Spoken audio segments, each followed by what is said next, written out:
All right, go ahead and grab your Bibles and open up to Matthew chapter 28. If you don't have a Bible that you could read and understand one that you can call your own at home, you can snag a paperback Bible from the ends of the rows, and all the page numbers you see on the screen are going to correspond to that paperback house Bible. So by quick round of applause, how many of you have had the opportunity to go to Hale Farm out in Bath, Ohio? Anybody? Okay. Anybody go and see the blacksmith? Anybody? Round of applause? Okay. Yeah, so secretly, I want to be a blacksmith. One of these days, it will be something that I accomplish. Preferably, it may be one of these things that I get to do once I become a grumpy old man, but I am hoping that I could actually become a pretty talented blacksmith right around the time that my girls start dating. Yeah, I just feel like that would be an excellent, trick of the trade. Maybe all my kids. That could, scare my boy, too. It's where, Dad, Mom, where's Dad? He's outside in the garage sharpening his battle axe. That's what I picture. It's like that point in time when they're bringing home a boy or something. I'm making full-on battle axes or something like that. But that's something that I do. I want to do. That would be like a hobby that I would love to have one of these days. So I'm looking for a blacksmith to apprentice me. If any of you happen to be blacksmiths in here this morning. But today, we just kind of wanted to take a Sunday where we could pause for a second and talk about something that's right at the heart of Momentum, and that is making disciples. Our mission statement at Momentum is this: Momentum moves people forward to love God, love people, and make disciples who make disciples. Now, the first part of our mission statement comes from Matthew chapter 22 in our Bibles, where a guy comes to Jesus and he asks, hey, all these commands, all these things of what it looks like for me to love God, make this simple for me. And Jesus says, okay, your number one command that you need to get right is loving God. And really, the way that looks, the way you filter that to know whether or not you're loving God well is by the number two most important command, and that's how you're loving people. And so that's where we get the first part of our mission statement. But then we come to that next part where it says, make disciples who make disciples. Now, we've kind of, the church over the last, couple decades has really adopted this term, and it's become churchy because it's not something that you use outside of churches anymore. But the reality is all of us have been a disciple of something at some point in time. A disciple is really a student who wants to learn a skill from a teacher. I mean, that's the idea behind it. It's this apprenticeship program. That's a word we hear more often, is this idea of apprenticeship. And the third part of our mission statement, the make disciples who make disciples, it comes from this verse in the Bible where Jesus is teaching, and he says this in Matthew 28, verses 18 through 20. He says, then Jesus came near and he said to them, all authority has been given to me in heaven and on earth. Now, Jesus is beginning to kind of wrap things to a close. This is really like his farewell address, okay? This is really kind of his last big moment that he's getting to talk to all of his disciples there at the same time. And so he says, all authority in heaven and on earth has been given to me. And so he goes on in verse 19, he says this, he says, go therefore and make disciples of all nations, baptizing them in the name of the Father, the Son, and the Holy Spirit. Verse 20 says, teaching them to observe everything I have commanded you. And remember, I am with you always to the end of the age. All right, now let's go back to verse 19 real quick, because this is key. Right, this is Jesus' farewell address, okay? This is where he's getting ready to hand off all the big things. He's getting ready to give them their big charge. They've circled in. They've kind of gotten the understanding that this is one of the last few times that we're going to see Jesus, probably. Like there's this odd feeling in the air. And this is one of those moments where it's really a good thing that I wasn't Jesus, because I think of all the possible one-liners Jesus could have used in this moment. Like a great one right here, like Jesus could have said anything. He could have said right here, he could have said, guys, here's the deal. Life's a garden. Dig it, Like that would have been me. If Curtis was Jesus, that would have been there. Or I think of another one-liner he could have used here, because this was a teaching of Jesus where he said, guys, here's the deal. I want you to go love God, and I want you to love people. But here's the deal. People aren't always going to like you because of it. He in fact, one day he said, in this world you will have trouble. And so I would have completed it here. It's like, in this world you would have had trouble. Just remember, when that happens, they hate us because they ain't us, Right? Well, see, and I really feel like Jesus missed out on an opportunity here because, like, I think the best one-liner that he could have used right here in this moment would have been, guys, come here. Guess what? I've got 2 tickets to paradise. Grab your bags. We leave right now, like. I think that would have been good. But no, he pulls them in and he creates this really serious moment because this is his opportunity to hand things off to them. And he hands off to them their mission. And in reality, he hands off to us our mission. And what he says is like, guys, this is what you need to do, all right? You got to love God. You got to love people. And here's how you're going to do it. Go and make disciples of all nations. And what this phrase right here, go and make disciples, this phrase is so important because in the original Greek, okay, now I'm not really sure what it ends up being here in English, but in the original Greek, which is where what this part of the Bible was originally written in, it's a present active participle. And what this phrase means is as you are going about your life, like in other words, as you are living, as you are going to work, as you are coming home from work with your families, right? As you're on the soccer field with your team, as you are going about your life, as you are living, go and make disciples of all nations. Go and show people what it looks like to live out Jesus' teachings in your life. A disciple is a student who wants to be like their teacher. And so Jesus says, you really want to help people understand what it looks like to love God, and you really want them to help them, you're going to love people. And really, the best ways that you're going to do that is you're going to live out God's love, and you're going to invite people in to follow you as you live out Jesus' teachings. And this fits so perfectly with what Jesus did because, think about it. As Jesus was going, right, he invited people to follow him. He didn't invite them to pray to him. He didn't invite them to learn from him. He didn't invite them to sing to him. All of those things end up encapsulated in, he invites them, hey, follow me. Go about my life with me as I go about my life. So as you are going about your lives, make disciples. And I realized as we talked about this, and because this word disciple seems so churchy, it's like, what is it? It's like all of us have been disciples of something at some point in time. We have all had on-the-job training where we have learned to be like our teacher. And for me, one of the best places that this happened was with a man named Mr. Tony. Now, if you've been part of Momentum for a while, I have told my fair share of stories that we call Mr. Tony stories. Today, I just kind of want to unashamedly share with you 5 things that I've learned about discipleship. Really, I want to debunk 5 myths that I think we've come to believe about discipleship because it has become so churchy to us. And so I want to introduce you to Mr. Tony. This is a picture of Mr. Tony. A couple years ago, he got cowboy boots. He got these slip-on leather boots for Christmas, and he just wears them all the time now. He's still, here he is in his gym shorts. I texted him real quick. I was like, hey guys, I need a picture of Mr. Tony so I can introduce him to everybody, and this is what I got.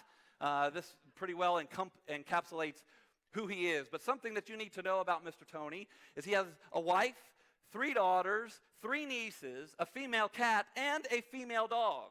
Apparently, God believes he is enough testosterone for this household, So then when I was about 6 years old, Miss Jenny, his wife, and him, they babysat me from the time I was 6 until about the time I was 17, because that's how long I needed a babysitter. And my mom would go to work really early in the morning, and he was working for a moving company. And a lot of times we would pass each other as I was coming into his house and he was leaving for work. And then I'd go to school, and then I'd be there in the afternoon. And a lot of times he'd be getting home about the same time my mom would be picking me up. And we bonded over those couple years just by passing each other, by kind of passing each other tips as we were about to go into this house. And the one that's most prevalent in my mind is I remember going home one day and Mr. Tony said, hey, Curtis, what's the temperature of the house today? And I was like, hey, everything went pretty good. They all had good days, but whatever you do, don't ask your middle daughter about their boyfriend. They broke up today, we would just oh, cool, thanks, high five, and we'd go on, And so we bonded over those things. But eventually, It kind of came to the point when I was about in middle school. Mr. Tony was leaving the moving business, and he was going to start his own carpentry, his own construction company. And he started working from home, building cabinets and things like that on the carport. And one day while I was in middle school, I remember my options were I could either go upstairs and play Polly Pocket with his girls, or I could go outside and awkwardly stand while he worked with power tools. And clearly I chose to go stand and watch him work with power tools. And so I went outside, and I just kind of stood there as awkward middle school Curtis would do. I just kind of stood there, and he's, going. And he was not a talker by any means. He did not like people. And so I'm sure he loved me just kind of awkwardly standing there. And eventually he said, "Curtis, what are you doing?" I was like, just watching. And okay. And he went back to work, and there awkward Curtis was just standing there. And then eventually he said, "Do you want to help?" "Yeah," I jump over. And it started with me just kind of holding materials while he would cut on the saw. And I would just kind of go out there every day, and I would just awkwardly watch him. And every day it was like he would kind of reluctantly invite me to jump in with him. But holding materials for him to cut eventually grew to him having me and teaching me how to measure the materials. And then I would cut the materials and hand them to him. And measuring the materials and cutting the materials eventually led to me learning how to do drywall. And then after drywall, I was learning how to tile things. And then years later, you fast forward years into this, I had the opportunity right before we moved back to Ohio to help Mr. Tony build entire houses like this one. And it was because one thing led to another, and it was this slow and steady process where I just kind of followed him around. A motto that we have to help us filter our mission statement at Momentum, a motto that we've adopted, is that we want to help people win. Or we want to help people win. First and foremost, we want to help you win spiritually. If you haven't placed your trust in Jesus and began to live out Jesus' teachings in your life, you are missing the most important win of your life. But the thing is I've learned and I have realized that as I continue to go about my life and I follow people who are following Jesus, that my life gets better, right? Not easier. I want to be crystal clear on that. In many cases, things get more difficult, but it does get better, right? I get better as a husband at loving my wife. I get better as a father as I lead and love my children. I get better as a worker as I implement Jesus' teachings in my life, and I find myself finding more hope and joy and peace and patience, and those are all things that we're looking for, right? And so I realized, kind of as I was thinking about wanting to help people win, right, is that one of the things that my parents did to help me is they surrounded me with good, godly people, and Mr. Tony was definitely one of those, top 5 people. There were so many important lessons that I learned from him, not only in carpentry, but also in life, and especially when it comes to discipling. And so today, I just want to unashamedly tell you 5 truths. I want to tell you 5 myths that I think we've come to believe about discipleship and what the actual truth is behind them by telling you a story about a time that I was working with Mr. Tony. And the first discipleship myth that I want to debunk is that if someone wants to learn from you, they will ask. Right, but most often, what typically happens is someone stands around like awkward middle school Curtis and just waits for you to invite them to come alongside of you. Right, that's the truth. The truth is, sometimes you have to invite someone to come learn along with you. See, one of the things, what the heart of Momentum is, what we say the heart of Momentum is really our Mo groups. What we do here on Sunday morning is amazing. Right? Give it up for the band. The band did an awesome job leading us in worship this morning, right? Tons of good practice. We got a ton of people putting on this so that at mochurch.tv, people can be hanging out with us, learning about Jesus when they can't make it here on Sunday morning. We've got a great team, and this is great. But really, the heart of Momentum is our Mo groups. Our groups of 6 to 12 people that meet in people's homes on nights throughout the week, because it's there where we can really get to know one another. It's there where you can come along as you are going about your life. We can learn and implement Jesus' teachings and learn from one another. And that way, when we show up on Sunday morning to celebrate and worship God together and learn what Jesus has to teach us, Right? We can also not just feel like a face in the crowd, but there we can have people to come alongside with us as we learn to follow Jesus. Like our goal is to follow Jesus, not just learn about him, but actually implement it in our life. And that happens best when we get in smaller groups of people with one another. And so sometimes you have to invite someone to come learn along with you. Sometimes you're going to have to invite them to come be a part of this with you. So after working with Mr. Tony for a while, we were going to side a house, put some vinyl siding up on a house. And we had a daily routine that we would go to. I would arrive at his house early in the morning, and I would go hop in his truck. And then we would go from his truck, we would drive to the closest 7-Eleven. We'd go into 7-Eleven. We would get a coffee and a blueberry muffin. We would each get a coffee and a blueberry muffin. We did not share a blueberry muffin. That would be a little weird. But we would each get a coffee, a blueberry muffin. We would hop back in his truck. He would pray for us and what we were going to be doing that day. And then we would ride out to the job. And while we were riding out to the job, I would always ask him, "So, Mr. Tony, what are we doing today?" He said, "Today, Curtis, we're going to start like a 3 or 4 day process, and we're going to totally vinyl side a house."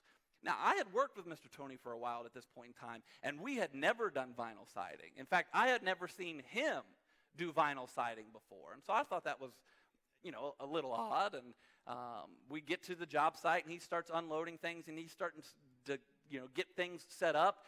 And he's showing me, he's like, "Here, look, come here, and I'm going to show you how you do this." And he had all kinds of new tools that day. I mean, he had scissors. He had special, like, square-shaped scissors and jagged-shaped scissors. And, I mean, he's running these things around in his tool belt like he's Jackie Chan, cutting things, bending things, putting them up on the wall. I mean, he was just going nuts. And I was like, whoa. Hey, Mr. Tony, man, this is really impressive. I didn't know you could do vinyl siding. When did you start doing vinyl siding? How did you learn to do all this stuff? And he looked right back at me, serious as he could be, and he said, "I Googled it." I'm like, "Oh." And I just kind of looked at him because I was like, you could tell that I needed more, but "You Googled this last night?" He's like, "Yeah, I Googled it last night." And then I was really dumbfounded. I was like, "We're about ready to do this entire house, and you Googled it? We're starting this, and you Googled it?" And he could tell that I needed more by the look on my face and the silence as I was just staring at him. And he goes, "And I watched some DIY last night," totally put off, "Oh, good, hey, that's great, man. I'm really glad that we're, about to do this." Which leads us to discipleship myth number 2, is that I think sometimes we feel like if we're going to lead somebody that we need to have everything figured out, right? But that's not true for basically everything else. Anything that you've ever taught us. When have you ever had everything figured out with anything that you've ever taught? But for some reason, when it comes to trying to lead people spiritually, one of the things I know that will hold us back from jumping in and trying to show people what it looks like to live out Jesus' teachings is I don't have everything figured out. But the truth is, you're usually just one step ahead of the person that you're leading. Right? You're usually just one step ahead of the person that you're leading, and there's nothing wrong with that if you're honest about it. It means a couple of things. We're all learning. But it also means that you have to be in regular conversations with people, especially the person that you're leading. And it also means that you are going to make mistakes, and that's okay. A guy who ends up writing a majority of our New Testament named Paul, he says this in 1 Corinthians as he writes this letter to this church in Corinth. He says, "Guys, here's the deal. I want to challenge you to follow my example as I follow the example of Christ." In other words, I'm going to do my best. And I want you to watch me as I go about my life, as I'm living out loving God and I'm living out loving people. I want you to watch me, and I want you to follow along and do with me as I live out Jesus' teachings. But what it says to me is, I'm not going to get it perfect. I'm not going to get it perfect here. And this really raises the bar. But one of the slogans, and this is why this is one of the slogans, that one of our slogans here at Momentum is that there's no perfect people allowed. We don't have many rules at Momentum, but one of our rules is that there's no perfect person allowed at Momentum. We are going to let you down, and that comes from the top down, from Dan, our lead minister, myself, to our Mo group leaders. Like, we are going to let you down as we lead, right? Maybe you feel like you've been forgotten, that you've been looked over, or worse, maybe we handled a situation wrong. But I want you to know, I hope that's never the case. But we should be a family where we work together to figure it out, where we enter into that mess and we work things out together rather than just like quit and walk out on each other. Right? There are no perfect people allowed at Momentum. And then there's this really interesting and challenging verse in Hebrews chapter 5 that I think has something to do with this. Hebrews chapter 5, the writer says this. It says, we have much to say about this, about following Jesus and what it looks like to live out loving God and loving people in our life. That's the context in which the writing says. We have much to say about this, but it's hard to make clear to you because you no longer try to understand. In fact, though by this time you ought to be teachers, you need someone to teach you the elementary truths of God's word all over again. You need milk and not spiritual food. Now, the writer that's writing here in Hebrews 5, when it says teacher, it doesn't mean teacher like me. Right? I mean, that could be a part of it, but he's specifically trying to refer to someone who's trying to help other people follow Jesus. He says, listen, you've been following Jesus for a while now. It's time for you to get in the game and start helping other people learn to follow Jesus.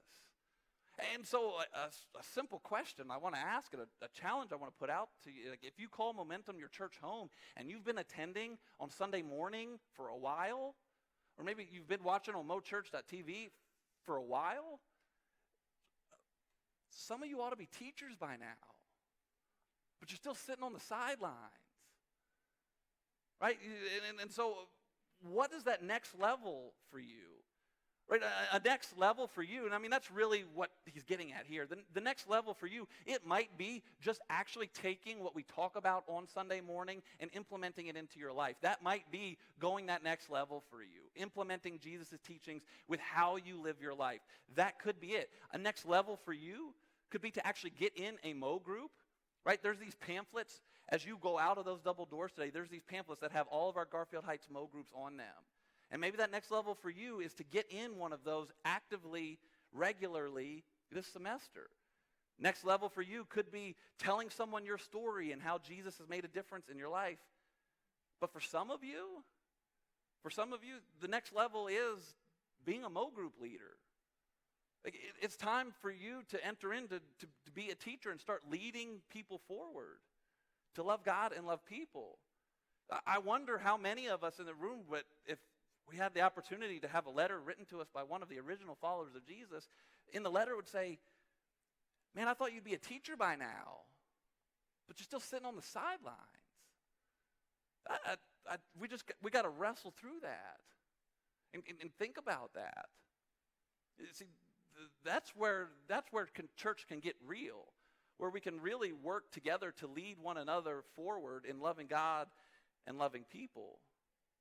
It's in our Mo groups. And we've got a goal that everybody who comes to Momentum would actively, regularly be a part of a Mo group. But the only way that we're going to be able to do that and have people cared for the way that we would hope they would be if we had more leaders so that we could have more Mo groups. And openness and honesty is a big key when it comes to leading people spiritually. Now, a little secret about vinyl siding is that vinyl siding is actually fairly easy to put up once it is started and you have several rows ran, and basically all you do is you hook one piece into the piece before it, and the big secret is that you just have to pull it evenly as you work down the vinyl siding and like nail it up, so that way it all runs even across the thing. Well, we finished one side of the house, and you've got to start from one. You've got to kind of wrap around so all your corners match up and everything. We finished one side of the house, and Mr. Tony said, all right, Curtis, you're going to go to the front of the house and do this second floor section between these two windows. By yourself, I've got some things I got to take care of in the back. Now, really, he Googled it, watched some DIY. He showed me for half a day that morning, and then he turns me loose by himself and thinks it's going to go well. It's not going to go well. So he turns me loose. I'm up on the scaffolding and the ladder, and I start going, and I'm putting it up, and I'm putting it up, and I'm putting it up, and we get towards the end of the day. It's about that time we're going to start wrapping up, and I'm getting towards the end of my section where I'm like towards like where the roof is, and I notice that on this side, where the vinyl siding is, the gap from the top of the siding to the roof is less than this side. But while I'm standing on the scaffolding, it doesn't look so bad. And so I just keep going. And Mr. Tony finishes his stuff, and he starts packing up his stuff, and he takes it out to the van or his truck, and he puts it in the truck, and he turns around, and he stops in the front yard. And he goes like this. And I look at Mr. Tony, and I said, "What do you think?" You know, imagine like awkward middle school Curtis or something. "Yeah, what do you think?" He goes, "That's not going to work." "What do you mean it's not going to work?" "Come down here." So I hop down off of the scaffolding, and I go back up there. Guys, it looked like I was trying to put siding on a round house. I mean, it was like a ramp Tony Hawk could have gone off of or something. I mean, it was bad. And I was frustrated, you know. I was embarrassed. I considered myself one of Mr. Tony's like best workers, you know. And so I hated that I had cost him a half day worth of labor and stuff, because we have to tear it all down, we have to put it all back up. But you know what I was really frustrated at? There was another guy who was part of our crew, and his name was Joe. And Joe was working on the front door. And Joe was walking back and forth from the front door and the truck through the front yard all afternoon. And I was talking to Joe. So Joe saw this happening. And I said to Joe, "Joe, did you see this?" He said, "Yeah." "So why didn't you tell me, Joe?" You know what he said? He said, "You'd figure it out eventually."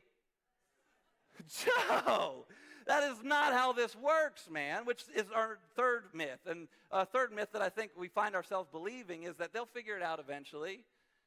Right? We see people making decisions all the time where they're sabotaging their own life. They're sabotaging their relationship. They're sabotaging their workplace. They're sabotaging things across the board where they're not making wise decisions. And it's like we can see it coming from a mile away, but we'd say, you know what? They'll figure it out eventually. Guys, but the truth is that we need each other to help us get better at following Jesus. Right? We need people to hold us accountable and help us achieve more, to help us set goals and achieve them. And sometimes a good coach has to give you a good swift kick in the butt to help get things in motion. You see, and I know why we get weird on this one is because we don't want to seem like we're judging, but listen, how frustrating is it to get to the end of a day and realize that your work the entire day was nothing. In fact, that you've got to go back and you've got to tear it all out and you've got to rebuild it, and someone saw it and didn't say anything. It's so frustrating. So John 1 verse 14 says this, when it's describing Jesus. It says the Word, that's like the poetic way they're referring to Jesus here. It says, "Jesus became flesh and he made his dwelling among us. We have seen his glory, the glory of the one and only Son who came from the Father, full of grace and truth." Full of both. Right? It's not like half grace, half truth, 3/4 grace, a quarter truth. It says full of grace and full of truth. I will spend the rest of my life trying to figure out exactly how Jesus was able to do this, but when you read the stories of Jesus, you see over and over and over again an abundance of love for people, an abundance of second chances, endless second chances for people, but also a willingness to tell them, hey, you're screwing up and you need to stop. Full of grace and truth. See, and our tendency is to really like the grace part, but the truth stuff has got to get mixed in. We need one another to help hold each other accountable and get better together. And so the next day, right, so we packed things up. We left the Tony Hawk ramp up on the house, and we packed it up for the day, and we went home. And the next day, we started with our routine. I got to his house early. I went and hopped in his truck. We went to 7-Eleven. We each got our blueberry muffin and our coffee. We got in the truck, but that day there was like this awkward silence because it was like I didn't want to break the silence. I felt bad that I'd cost him a half day's worth of work. I wanted to offer, hey, you know what? You can take my pay from yesterday, but I wasn't offering him to take my pay, And so I was like, what do I do here, And so we're riding along, and I'm embarrassed about it. And so finally, he broke the silence, and he said, Curtis, you know what we're doing today? And I said, no, I was actually holding off asking you. He said, we're going to fix your mistake. And I said, okay. And then he said, what did you do wrong? I'm like, what do you mean, what did I do wrong? I put vinyl siding up like it was a skateboard ramp, you know? Like, he said, no, like, what did you do wrong? And I was getting kind of like frustrated. I said, I didn't put the siding up even. He said, no, what did you do wrong? And I said, you saying the same question doesn't change my answer. And what he was trying to point out is he eventually just kept asking the question until I said, well, I was pulling one side of the siding harder than I was pulling the other side. And he said, right. And that's discipleship myth number 4, is that knowing your mistakes, right? Sometimes that knowing your mistakes is the same as admitting your mistakes, but the truth is, admitting your mistakes is often the first step in you growing closer with God. James 5:16 tells us that we should confess our sins to one another.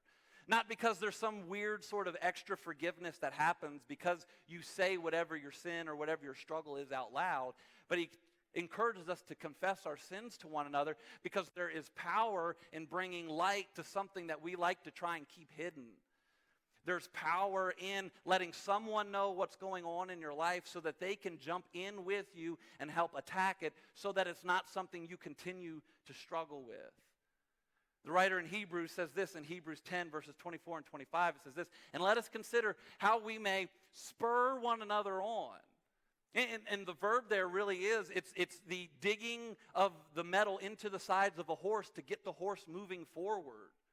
And so the writer tells us, let's consider how we can spur one another on. Sometimes we got to jab each other just a little bit to help move forward towards love and good deeds. And then it says, not giving up meeting together, as some are in the habit of doing, but encouraging one another all the more as you see the day approaching. Guys, if we want to get better, right, if you want to win, all right, I'm telling you, it's going to come from living out Jesus' teachings in your life. And if you want that to happen, we need one another.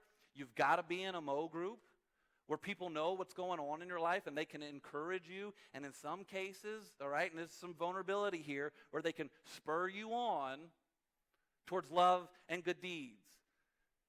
Okay, because living out Jesus' teachings in our life is not easier, but it is better. And so, when there's going to be conversations that have to be had about forgiveness and other things that are going on in your life, it's going to take some time. It's going to take someone sometimes to encourage you to go and do the right thing.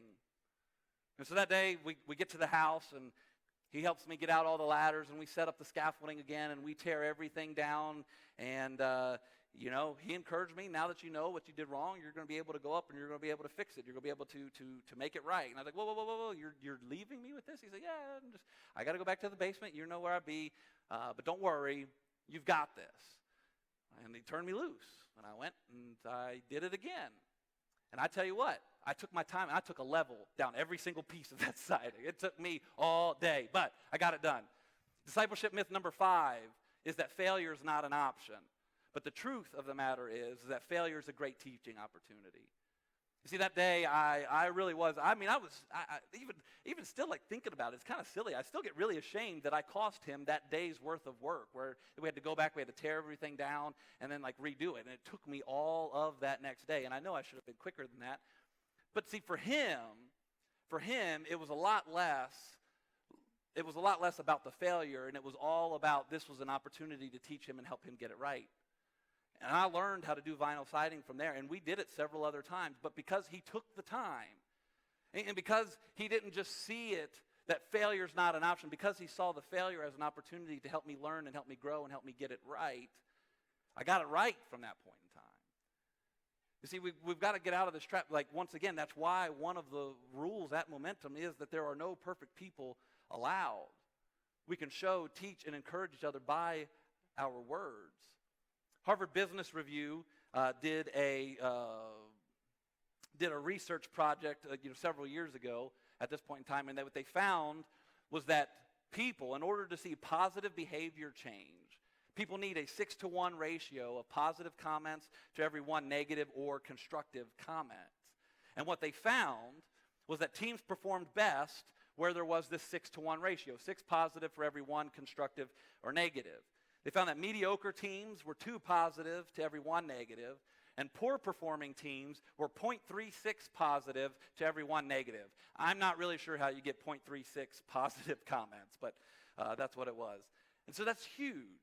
And they also went on and they went sure to point out as well, in the Harvard Business Review, they pointed out that the one constructive comment was also extremely important.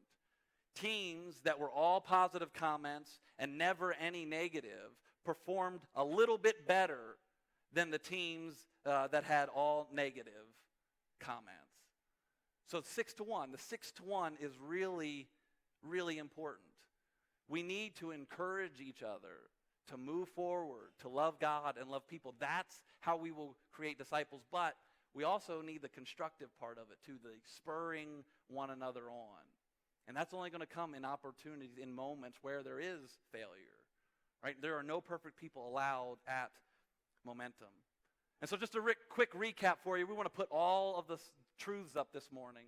Right? Sometimes you will need to invite someone along with you to learn. Truth number 2 is you will usually just be one step ahead of the person that you are leading. Number 3, we need each other to help get better at following Jesus. Number 4, admitting your mistakes is not the same. It's often the first step is growing in your relationship with God. And number 5, failure is a great teaching opportunity. See, guys, here's the deal. I want to challenge you to get into a Mo group this semester. Find someone that's of the same gender that you could say, you know what, teach me your ways. Invite someone to come along with you, right, and read the Bible together. Everyone is a leader or a potential leader. Everything comes back to this, right? Momentum, we move people forward to love God, love people, and make disciples who make disciples. We have to get that right. It's so incredibly important. We disciple people every day, but we need to start doing it with our spiritual lives as well. And Jesus turns this over to his disciples, and they go out and they live this out. And by living this out, it literally changed the world once. A small group of people decided that they were going to get real about living out Jesus' teachings together. They were going to forgive each other, push each other, love each other, and it literally changed the world. There's no reason that if we get this right, it can't change the world again, and it can start right here with Momentum Church in Garfield Heights. Let's pray.